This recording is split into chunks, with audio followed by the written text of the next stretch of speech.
Hello viewers, my name is Chemura, an agronomist by profession. I will be taking you through some researches on this channel, Chemura Research Institute. The main purpose of this research channel is to get to know through practical experiments and practical examples um, on particular aspects concerning mostly agriculture in general. So I will be taking you through some topics which we are going to introduce to you along the way. Yes, between the lines we will be also giving you some updates, some field visits, and also comments from other farmers on their experience in this venture of agriculture. So I want to introduce to you what Chemura Institute of Research is all about. In our first introduction, I would like to give you some outline of how we are going to work. For this particular phase, we will be focusing on at least five topics which we are going to do some researches on. But before doing that, we are going to follow a certain criteria. So the first part, or phase number one, I want you to understand a brief overview of the researches of this channel's mission and objectives. We are going to give you a video concerning this mission and objective, so that along the way when you are viewing anything from this video, you will be aware of where we are coming from and what do you want to achieve. Remember, we achieve it as a team, so it's not just a one-man band, which means feel free to give your feedbacks. Even feel free also to add some objectives which you need are in line with our mission. This is very important. So we are also going to introduce to you a team of researchers and their areas of expertise, so that you know who is who along the way. Then this phase number two, I'm also going to give some videos concerning the agriculture research focus. This will show you the importance of agriculture research for sustainable and food productions. So please stay tuned on. A lot is going to be aired through this channel. The part B of this second phase will also look at the key challenges in agriculture and the need for innovative solutions. So when we said innovative solutions, we mean we don't need to do things the same way. Agriculture is dynamic and should evolve, which means our thinking should be solution based in an innovative way. I am going to take you through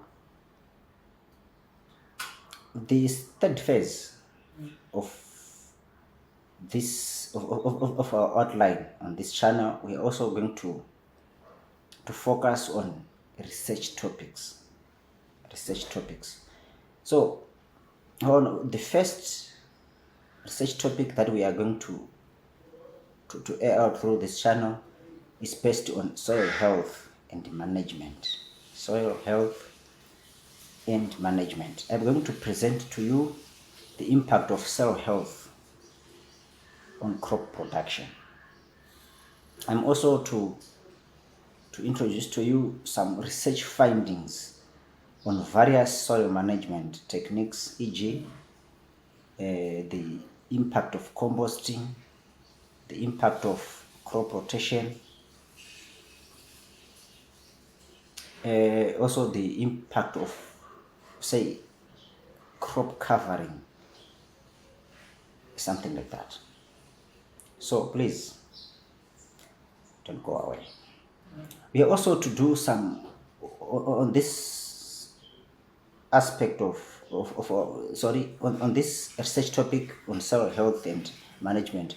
I'm also going to introduce to you some case studies highlighting successful soil health management in practical steps towards achieving productivity and quality crops in agriculture. So our research topic number 2, which I also want you to note down and wait for it to be aired through this channel, is plant genetics and breeding. I'm also going to introduce to you genetic modifications techniques and its impact on agriculture. We are going to look at this. We are also going to give you research updates on crop improvement through genetic modifications and hybridization. Please, this is going to be aired on this channel. I'm also going to introduce presentations on breeding new varieties with improved traits, e.g. disease resistance, drought tolerance, etc. As you can see that this year, 2024, here in Zimbabwe, there is drought. So we are also going to look at which drought tolerant varieties can take us through this scenario. For example, in maize production, or we can just say in grain production as a topic. So we are going to give you some presentations based on that. Then on our research topic number 3, we are going to be focusing on sustainable pest and disease management. This is the most important aspect, especially for those who are doing intensive agriculture. You need to manage pests and diseases sustainably so that we can go a long way in achieving our goals.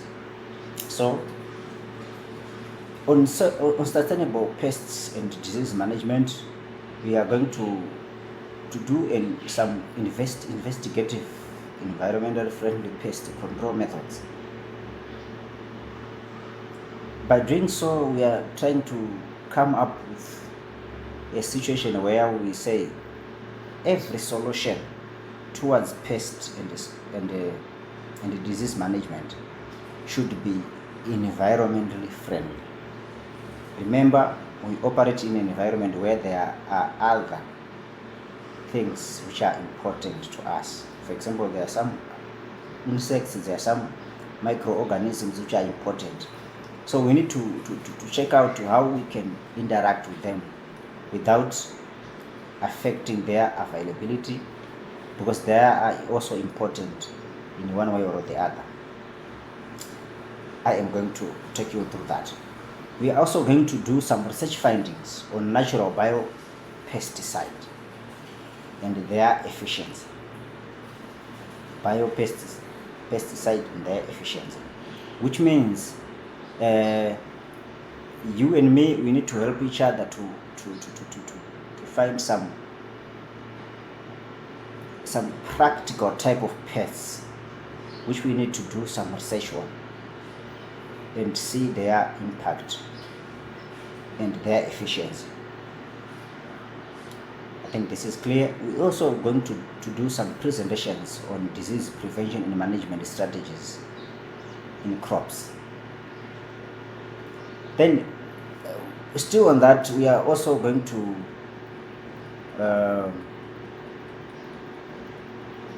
be also focusing on our research topic number 4. Our research topic number 4 will be on precision agriculture and smart farming technologies.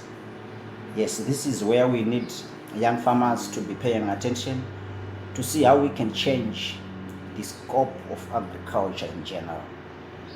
We don't need to be relying on old-fashioned type of farming where output per specific area is compromised. We need to introduce a lot of techniques here, and they need to be practical. So still on that, we are also going to introduce to you precision agriculture and its benefits to a farmer. We are also going to do some research findings on the use of drones, for example. We're also going to do some research on remote sensing in optimizing agriculture practices. These are some of the innovative techniques that we are going to be focusing on. We're also going to do some case studies demonstrating the successful implementation of farming technologies. On this aspect, you shall allow me to do some research findings outside Zimbabwe. As you can see that Zimbabwe is in the third world. We are among the third world countries where our technologies, you and me can agree, that is a bit behind when comparing to other to other economically developed economies. So we want to also to look at the case studies of where this precision agriculture is being done efficiently, so that we can learn some aspects which we expect that you and me we also need to introduce, say in third world countries like Zimbabwe. So there's a lot to learn. Then we are also